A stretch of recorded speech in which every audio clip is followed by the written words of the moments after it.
Министрдің орынбасары Нурлан Кубатович, айтсаңыз, Өзгөн районунда бул жакта Өзгөн районунда канча профтек училищалар бар бүгүнкү күндө? Бул жагынан карасак, менде Өзгөн району боюнча азыр сизге айта албайт экенмин, бирок бул Жалал Абад облусу боюнча профиль лицейлердин саны. Жок, мен сизге Жалал Абад областын аткан жокмун эмес. Жалал Абад областына карайбы Өзгөн району? Жалал Абад Баткен областына карайт. Баткен областына карайбы Өзгөн району? Сиз министрдин орынбасары кайсы район, кайсы областка караганын билбейсизби? Жок, ай жөн эле Михайловский чаташып алдым эленчи.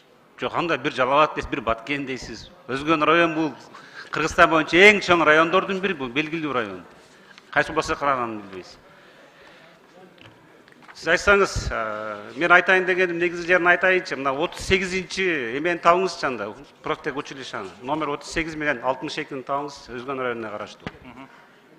Сиз айтмакчы Баткен областындагы Өзгөн району. Ош областына карайт. Өзгөн району.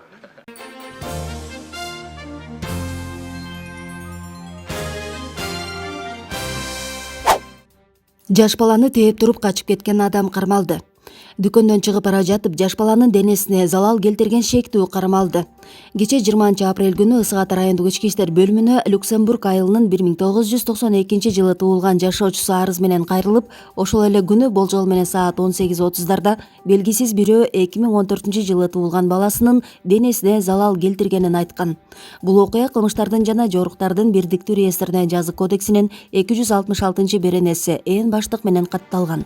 Чүй облустук ички иштер башкармалыгынын жана Ысык Ата райондук ички иштер бөлүмүнүн кызматкерлери тарабынан жүргүзүлгөн ыкчам издөө иш-чараларынын натыйжасында жогорудагы кылмышка шектүү делип 1994 туулган жаран кармалды. Учурда зарыл болгон экспертизалар дайындалып, шектүү убактылуу кармоочу жайга камакка алынды. Сотко чейинки өндүрүш иши уланууда.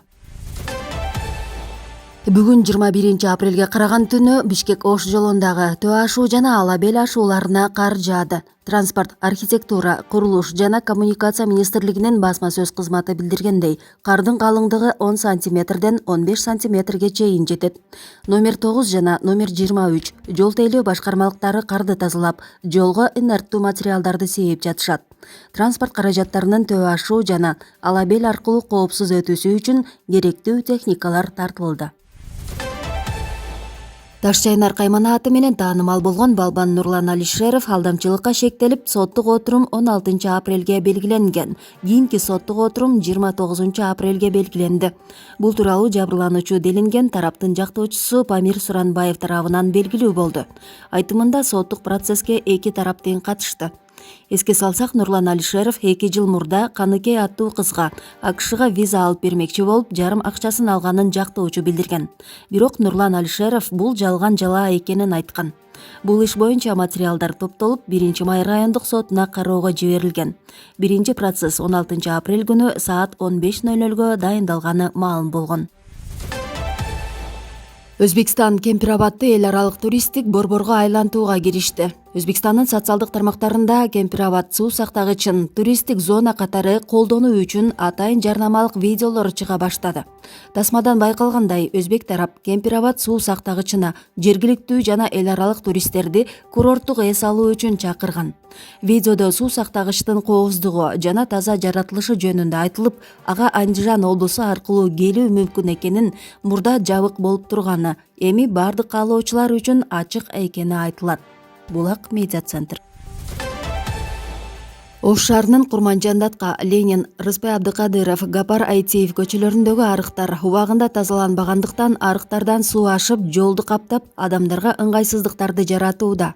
Маалым болгондой, учурда шаар тургундары өздөрү суу ашып жаткан арыктарды тазалап жатышат. Ош шаардык көрктөндүрүү жана жашылдандыруу чарба комбинатынын басма сөз катчысы Азамат Советбек уулунун айтымында, шаардагы арыктардын көпчүлүгүнүн эскилиги жетип, тазалоого жумушчу күч жетишсиз. Арыктарды тазалоо бригадасы бизге 2 ай мурун Ош тазалык ишканасынан өттү. Бригадада 7-8 киши иштейт. Алар шаардагы арыктарды толугу менен тазалап бүтүшө элек. Арыктарга таштандылар да түшүп калгандыктан, суу келгенде таштандылар суу өтмөктөргө такалып, арыктан сууну ашырып жиберүүдө. Кызматкерлер учурда жеринен иш алып барууда. Түнкү нөөмөттү да уюштурганбыз. Түнкүсүн 3 кызматкер эмгектенет, деди Советбек уулу. Маалымат катчы Оштун мэри Сарыбашевдин эжеси Бишкекте үй салып жаткандыгын ырастады. Жакынкы күндөрү Темиров Лайф порталы Ош шаарынын мэри Талайбек Сарыбашев Бишкекте байлардын шаарчасында хан сарай салып жатат деген иликтөөсүн жарыялаган. Буга байланыштуу жергиликтүү басмалардын бири Медиа Центр мультимедиалык маалымат агенттиги мэрдин басма сөз катчысы Азамат Абсатаровго кайрылып комментарий алган. Басма сөз катчынын маалыматына таянсак, Сарыбашевдин бир тууган эжеси жолдошу менен бир нече жылдан бери ишкерлик менен алектенет. Алар Бишкекте үй салып жатканы чын, бирок ал видеодо тартылган үй эмес.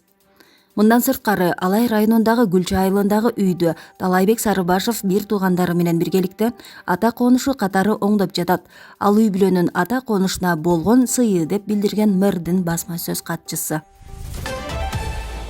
Бишкекте бензиндин баасы 50 сомдон ашты. Бишкек шаарында АИ 95 үлгүсүндөгү бензиндин баасы 50 сомдон ашты. Бул тууралуу күйүүчү май сатуу менен алектенген компаниялардын сайтынан көрүүгө болот. Бүгүн эртең мененки маалыматка караганда Газпром компаниясы АИ 95 үлгүсүндөгү бензинди 50 сом 50 тыйындан, АИ 92 үлгүсүндөгү бензинди 48 сом 50 тыйындан сата баштады.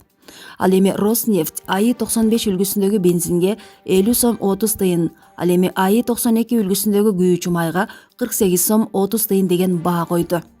Буга чейин бир нече күн АИ 95 үлгүсүндөгү бензиндин баасы 49 сом 50 тыйын, кийин 49 сом 90 тыйын болуп кармалып турган. Адистер күйүүчү майдын баасына дүйнөлүк рыноктогу абал таасир этип жатканын айтып келет. Мисалы, апта башында пандемия учурунда суроо талаптын азайышынан улам кампаларда топтолуп калган мунай запасы дээрлик түгөнгөнү кабарланган. Буга чейин нефтотрейдерлер ассоциациясы Кыргызстанда күйүүчү майдын баасы дагы көтөрүлүп, апрель айында бензин 6%, дизель майы 9% кымбаттай турганы күтүлүп жатканын айткан эле. Булак Спутник Эч. Ростов-на-Дону шаарынан Ошко авиакаттама ачылып, биринчи жүргүнчүлөр келди. Ростов-на-Дону Ош Ростов-на-Дону каттама ачылганын Манас эл аралык аба майданы кабарлады. Ага ылайык Оштун аэропорту аталган каттам боюнча келген жаңы чартердик рейсти тосуп алды. Азимут авиакомпаниясы менен шаарга 60 жүргүнчү келди. Ал эми Ростов-на-Донуга кайра 83 киши учуп кеткен. Каттам жумасына бир жолу бейшемби күнү аткарылып турат. Манас эл аралык аба майданы билеттин баасын авиакомпания гана тууралап сата турганын эскертти. Булак Спутник.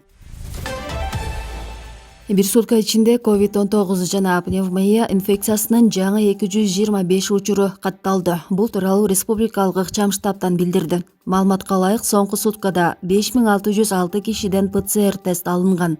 Алар Бишкек шаарында 203, Ош шаарында 5, Чүй облусунда 52, Ош облусунда 11, Талас облусунда 1, Нарын облусунда 4, Ысык Көл облусунда 16, Жалал Абад облусунда 10, Баткен облусунда 4.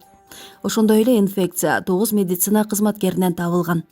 Ал эми COVID-19 жана пневмониядан бир суткада 161 киши сакайды. Илдеттен Бишкекте 2, Чүй облусунда 2 киши каза болду. Белгилей кетсек, пандемия башталгандан бери оору 92626 адамдан аныкталды. Анын ичинен 87390 бейтап айыгып, 1561 киши каза болду.